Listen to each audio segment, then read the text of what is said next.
बोलो चाहिए कि नहीं चाहिए? सबको चाहिए, हमको भी चाहिए।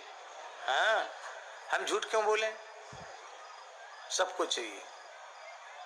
लक्ष्मी माता है, माता की कृपा किसको नहीं चाहिए? सबको चाहिए। जगन माता है, हमारे ठाकुर जी की प्राणेश्वरी है, उनकी कृपा हमको क्यों नहीं चाहिए? हम ऐसे त्यागी बैरागी नहीं है जो हम अपने माता जी से विमुख हो जाएं। सबको चाहिए, लक्ष्मी जी की कृपा सबको चाहिए। लक्ष्मी जी की कृपा चाहिए तो इतने काम करना छोड़ दो।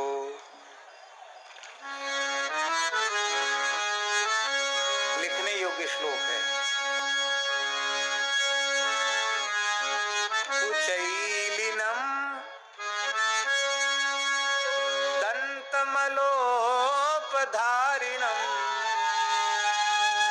बह्वासिनम निष्ठुरभाषिणं च सूर्योदये चास्तमिते शयानम् विमुञ्चति श्रीर यदि चक्रपाणि।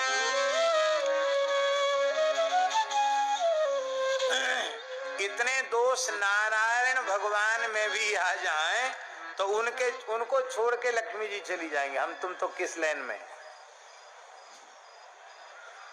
कुचैलिनम, जो सदा अपवित्र वस्त्र धारण करके रहते हैं, उनको लक्ष्मी। गंदे कपड़े नहीं पहनना चाहिए, मैले कपड़े मत पहनो, गंदे कपड़े मत पहनो, साफ स्वच्छ पवित्र वस्त्र धारण करो। बुरा नहीं मानना, भारतीय वेशभूषा पवित्र है और पाश्चात्य वेशभूषा अपवित्र है। ये कपड़े न रोज रोज धुलते हैं न रोज रोज सूखते हैं। ये हम लोग जो पहनते हैं, महाराज जी पहने, रोज स्नान करो, रोज धो दो, अचरा लंगोटी धो दो, सुखा दो, दूसरे दिन पहन लो।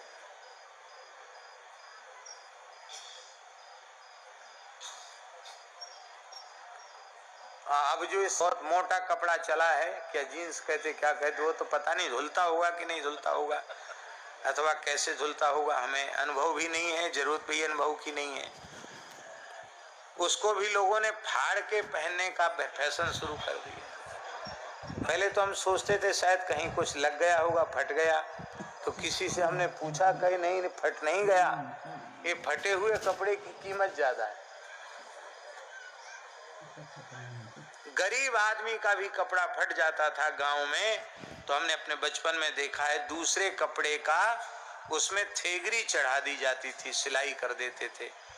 और उनको बेचारों को, गरीबों को संकोच नहीं होता, भैया हम गरीब हैं, फटा कपड़ा नहीं पहनते, दूसरे कपड़े की थेगरी हमने चढ़ा दी। अब अमीर लोग फटा कपड़ा पहन रहे हैं। भैया ये ऊट पटांग वेशभूषा मत धारण करो। फटे वस्त्र पहनने से लक्ष्मी जी नाराज होती है। टूटे फूटे बर्तनों में खाने से लक्ष्मी जी रुष्ट होती है। कुचैलिनम दंतमलोपधारिणम, जो दांतों पर मल धारण करते हैं। दांतों पर मल कैसे धारण होगा?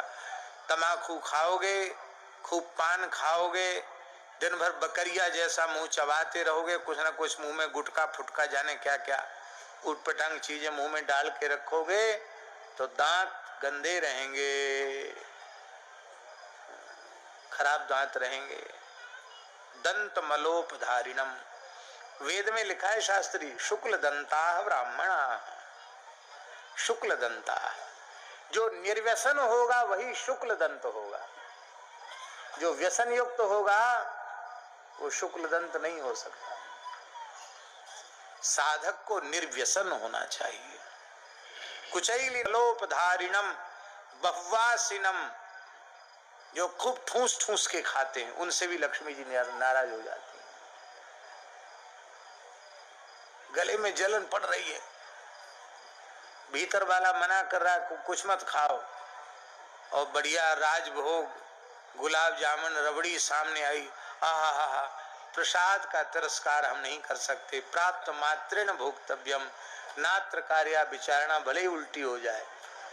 अरे भाई, अब कोई बाजरे की रोटी भोग लगा के धर दे, अरे महाराज अभी माला पूरी नहीं भाई, बाद में देखा जाएगा। तो बाजरे की रोटी में प्रसाद निष्ठा कहाँ चली गई? और रबड़ी मलाई मालपुआ देख के प्रसाद निष्ठा उदय हो गई। ये प्रसाद निष्ठा नहीं है, ये पदार्थ निष्ठा है। ठूस ठूस के नहीं खाना, जितना आवश्यक है शरीर के व्यवहार के लिए खाना उतना खाना, उससे अधिक नहीं खाना। कुचैलिनम दंतमलोपधारिणम बहुवासिनम निष्ठुर भाषिणंच। बहुत से लोगों का स्वभाव होता है, वो बोलते ही ऐसे हैं कि बस मानो मीठा बोलना जानते नहीं, कड़वा ही बोलते हैं। बुझते हैं, किसी का स्वभाव होता है टेढ़ी बेढ़ी बात करने का। अब बोलेंगे तो व्यंग में ही बोलेंगे। कठोर वाणी नहीं होनी चाहिए, निष्ठुर वाणी नहीं होनी चाहिए। वाणी ऐसी बोलिए मन का आपा खोए, औरन को शीतल करे आप ही शीतल होए। बातन हाथी पाइए बातन हाथी पांव, इसलिए मृदुभाषी बनो, कटुभाषी मत बनो। मृदुभाषी से लक्ष्मी जी। सूर्योदय और सूर्यास्त के समय जो शयन करता है, ऐसा काम यदि नारायण भगवान करें तो लक्ष्मी जी छोड़ के चली जाएंगी। सूर्योदय सूर्यास्त के समय बिल्कुल नहीं सोना चाहिए। ध्यान से सुनो, बीमार आदमी को भी सूर्योदय के समय सो रहा तो उठा के बिठा दो, महाराज जी कहते थे, बीमारी अपने आप कम होने लग जाएगी। सूर्यास्त हो रहा है, बीमार व्यक्ति होश में है, उसको उठा के बिठा दो, भैया सूर्यास्त हो रहा है, बैठ जाओ, टिककर बैठ जाओ, अभी लेटो मत, पैर मत फैलाओ, संध्या का समय है। विमुंचत श्रीर यदि चक्रपाणि ही, तो इसलिए लक्ष्मी जी का आदर करना चाहिए। बोलो भक्तवत्सल भगवान की।